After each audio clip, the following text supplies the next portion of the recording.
प्रस्तुत है मुंशी प्रेमचंद जी की कहानी त्रिया चरित्र। सेठ लगनदास जी के जीवन की बगिया फलहीन थी।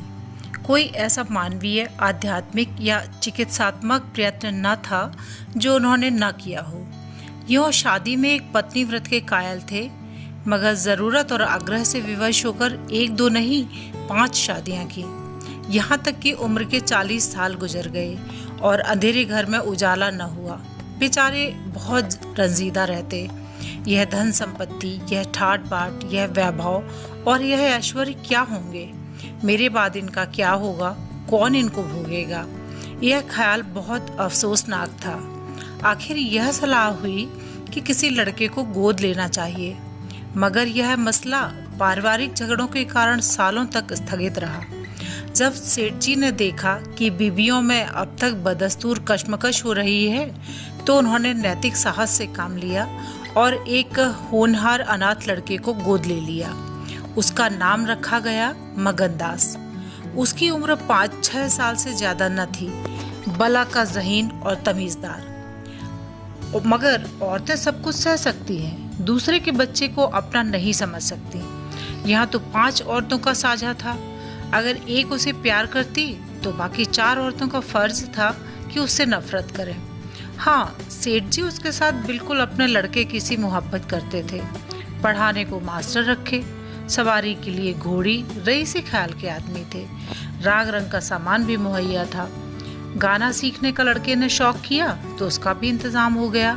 गरज जब मगनदास जवानी पर पहुंचा तो रईसाना दिलचस्पियों में उसे कमाल हासिल था। उसका गाना सुनकर उस्ताद लोग कानों पर हाथ रखते।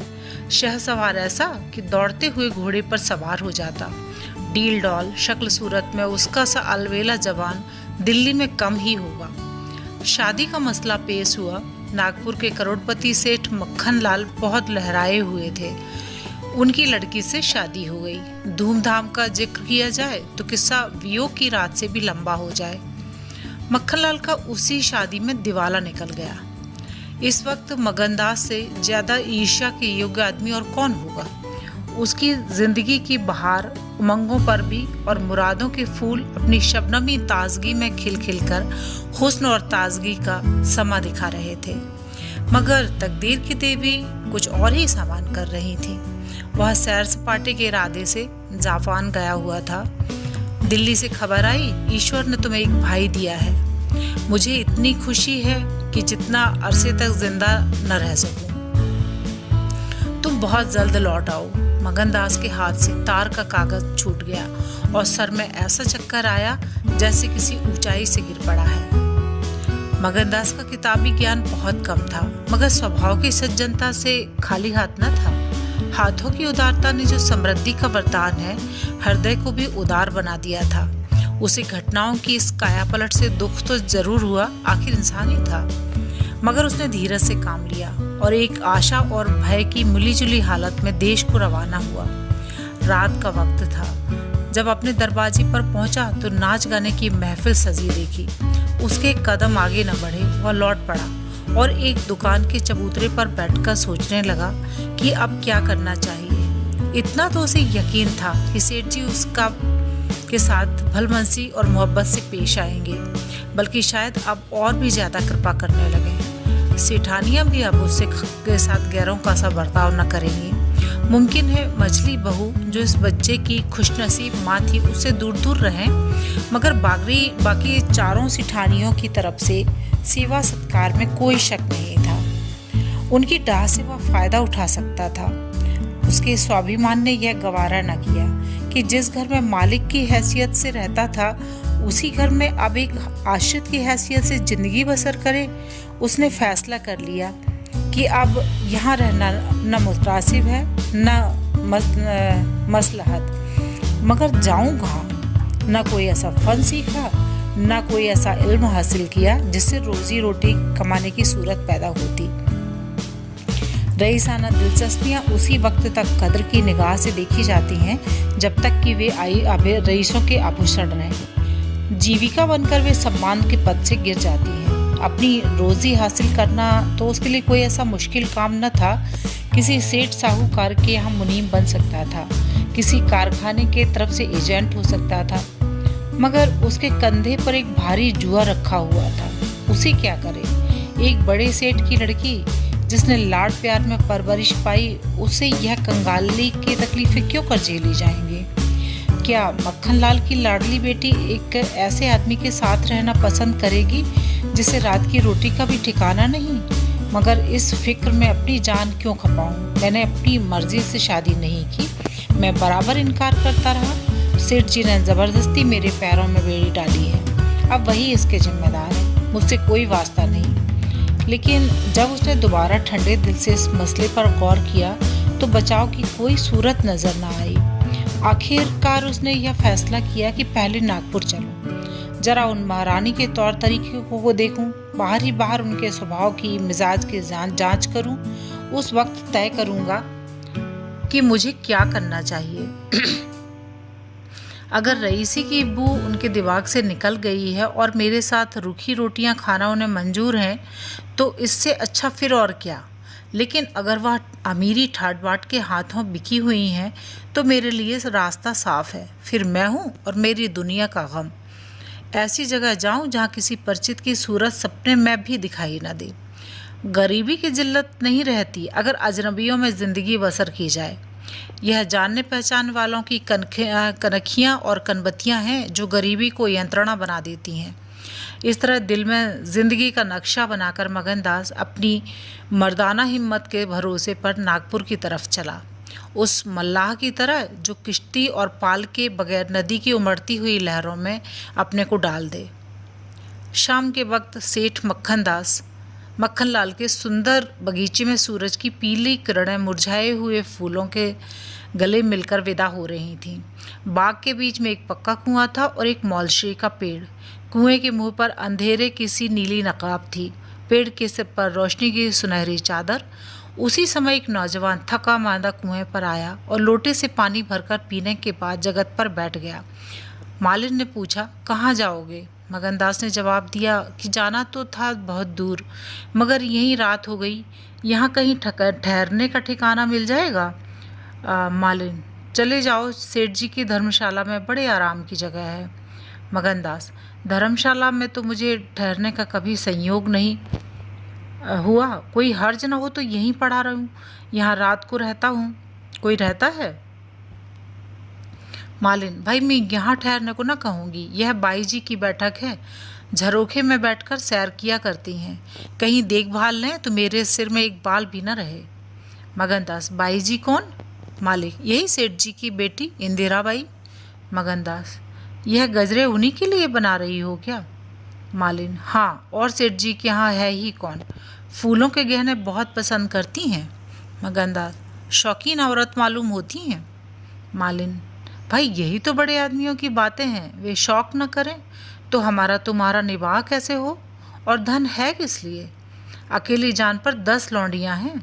सुना करती थी कि भगवान आदमी का हल भूत जोतता है, और वह अपनी आँखों से देखा।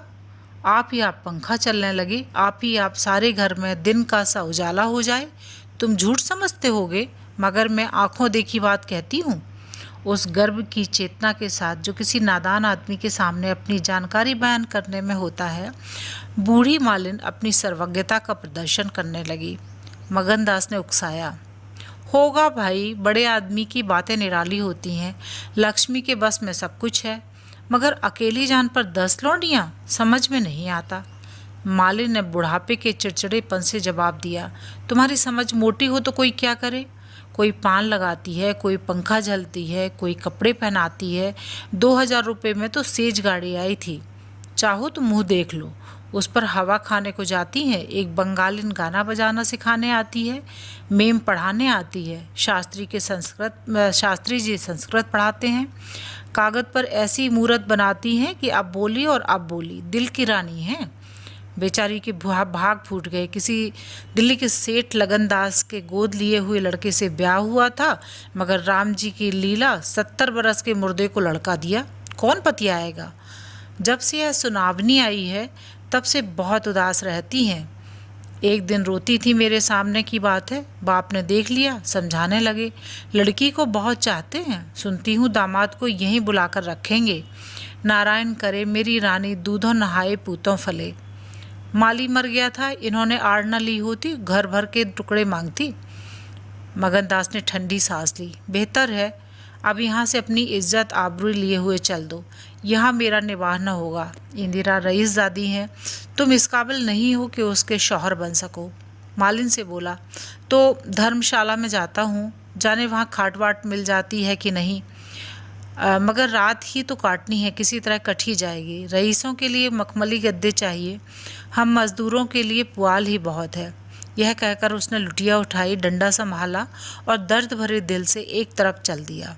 उस वक्त इंदिरा अपने झरोके पर बैठी हुई इन दोनों की बातें सुन रही थी। कैसा संयोग है कि स्त्री को स्वर्ग की सब सिद्धियां प्राप्त हैं और उसका पति आवारों की तरह मारा मारा फिर रहा है, उसे रात काटने का ठिकाना नहीं। मगनदास विचारों में डूबा हुआ शहर से बाहर निकल आया। एक सराय में ठहरा जो सिर्फ इसलिए मशहूर थी कि वहाँ शराब की दुकानें थीं। आसपास से मजदूर लोग आकर अपने दुख को भुलाया करते थे। जो भूले भटके मुसाफिर यहाँ ठहरते उन्हें होशियारी और चौकसी का व्यावहारिक पाठ मिल जाता था। मगनदास थका मांदा था ही एक पेड़ के नीचे चादर बिछाकर सो रहा, और जब सुबह को नींद खुली तो किसी और पीर औलिया की ज्ञान की सजीव दीक्षा का चमत्कार दिखाई पड़ा, जिसकी पहली मंजिल वैराग्य है।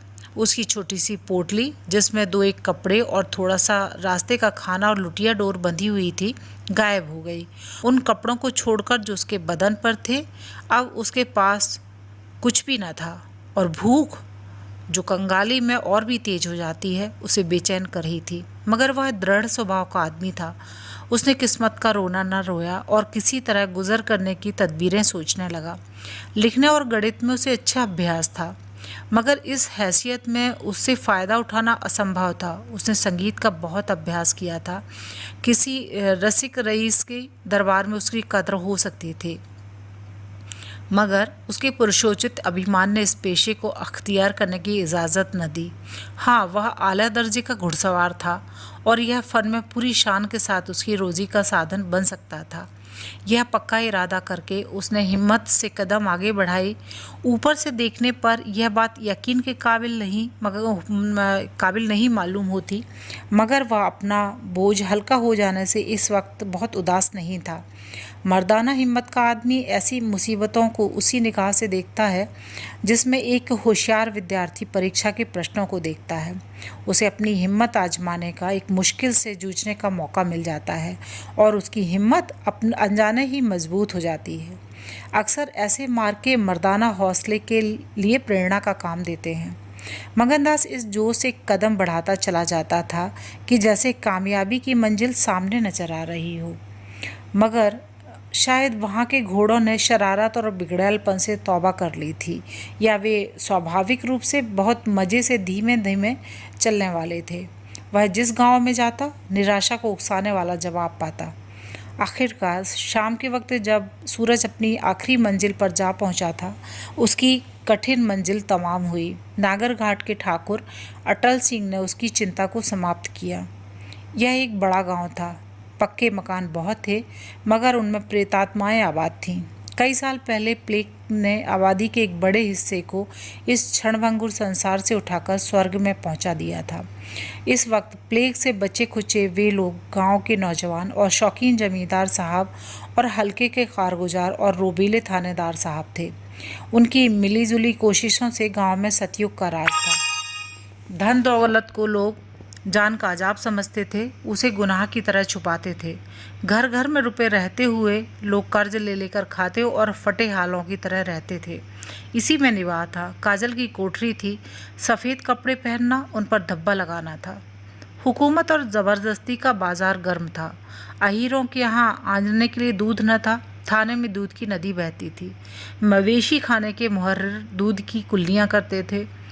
इसी अंधेर नगरी को मगनदास ने अपना घर बनाया। ठाकुर साहब ने असाधारण उदारता से काम लेकर उसे रहने के लिए एक मकान भी दे दिया, जो केवल बहुत व्यापक अर्थों में मकान कहा जा सकता था। इसी झोंपड़ी में वह एक हफ्ते से ज़िंदगी के दिन काट रहा है। उसका चेहरा जर्द है और कपड़े मैले हो रहे हैं, मगर ऐसा मालूम होता है कि उसे अब इन बातों की अनुभूति ही नहीं रही। जिंदा है, मगर ज़िंदगी रुखसत हो गई। हिम्मत और हौसला मुश्किल को आसान कर सकते हैं, आंधी और तूफान से बचा सकते हैं, मगर चेहरे को खिला सकना उनके सामर्थ्य से बाहर है। टूटी हुई नाव पर बैठकर मल्हार गाना हिम्मत का काम नहीं, हिमाकत का काम है। एक रोज़ जब शाम के वक्त वो अंधेरे में खाट पर पड़ा हुआ था, एक औरत उसके दरवाजे पर आकर भीख मांगने लगी। मगनदास का आवाज़ परचे जान पड़ी। बाहर आकर देखा तो वही चंपा मालिन थी, कपड़े तार तार, मुसीबत की रोती हुई तस्वीर। बोला, मालिन तुम्हारी यह हालत, मुझे पहचानती हो? मालिन ने चौंक कर देखा और पहचान गई। रोकर बोली, बेटा अब बताओ मेरा कहाँ ठिकाना लगे? तुमने मेरा बना बनाया घर उजाड़ दिया ना। उस दिन तुम इस बात करती न मुझ पर यह विपत पड़ती। बाई ने तुम्हें बैठे देख लिया, बातें भी सुनी, सुबह होते ही मुझे बुलाया और बरस पड़ी। नाक कटवा लूँगी, मुंह में कालिख लगवा दूँगी। चुड़ैल कुटनी, तू मेरी बात किसी गैर आदमी से क्यों चलाए? तू दूसरों से मेरी चर्चा करे? क्या वह तेरा दामाद था जो तू उससे मेरा दुखड़ा रोती थी? जो कुछ मुंह में आया बकती रही, मुझसे भी न सहा गया। रानी रूठेंगी, अपना सुहाग लेंगी। बोली, बाई जी मुझसे कसूर हुआ, लीजिए अब जाती हूँ। छींकते नाक कटती है तो मेरा यहाँ निवाह न होगा। ईश्वर ने मुँह दिया है तो आहार भी देगा। 4 घर से मांगूंगी तो पेट हो जाएगा। उस छोकरी ने मुझे खड़े खड़े निकलवा दिया। बताओ, मैंने तुमसे उसकी कौन सी शिकायत की थी? उसकी क्या चर्चा की थी? मैं तो उसका बखान कर रही थी, मगर बड़े आदमियों का गुस्सा भी बड़ा होता है। अब बताओ मैं किसकी होकर रहूं? 8 दिन इसी तरह टुकड़े मांगते हो गए हैं। एक भतीजी उन्हीं के यहाँ लौंडियों में नौकर थी, उसी दिन उसे भी निकाल दिया। तुम्हारी बदौलत जो कभी न किया था वह करना पड़ा। तुम्हें कहाँ का दोष लगाऊं? किस्मत में जो कुछ लिखा था देखना पड़ा। मगनदास सन्नाटे में आ गया। आह, मिजाज का यह हाल है, यह घमंड, यह शान। मालिन को इत्मीनान दिलाया। उसके पास अगर दौलत होती तो उसे माला माल कर देता। सेठ मक्खनलाल की बेटी को भी तो मालूम हो जाता कि रोटी की कुंजी उसी के हाथ में नहीं है। बोला, तुम फिक्र न करो, मेरे घर में आराम से रहो। अकेले में मेरा जी भी नहीं लगता। सच कहो तो मुझे तुम्हारी तरह एक औरत की तलाश थी। अच्छा हुआ तुम आ गई। मालिन ने आंचल फैलाकर आशीर्वाद दिया। बोल, बेटा तुम जुग जुग जियो, बड़ी उम्र हो। यहाँ कोई घर मिले तो मुझे दिलवा दो। मैं यहाँ रहूँगी तो मेरी भतीजी कहाँ जाएगी? वह बेचारी शहर में किसके आसरे पड़ी रहेगी? मगन लाल के खून में जोश आया। उसके स्वाभिमान को चोट लगी। उन पर यह आफत मेरी लाई हुई है। उनकी इस आवारागर्दी का जिम्मेदार मैं हूँ। बोला, कोई हर्ज ना हो तो उसे भी यहीं ले आओ। मैं दिन को यहाँ बहुत कम रहता हूँ, रात को बाहर चारपाई डालकर पड़ा रहा करूँगा। मेरी वजह से तुम लोगों को कोई तकलीफ़ ना होगी। यहाँ दूसरा मकान मिलना मुश्किल है। यही झोंपड़ा बड़ी मुश्किलों से मिला है। यह अंधेर नगरी है, जब सुबीता कहीं लग जाए तो चली जाना। मगनदास को क्या मालूम था ये हजरत इश्क उसकी ज़बान पर बैठे उससे यह बात कहलवा रहे हैं। क्या ठीक है कि इश्क पहले माशूक के दिल में पैदा होता है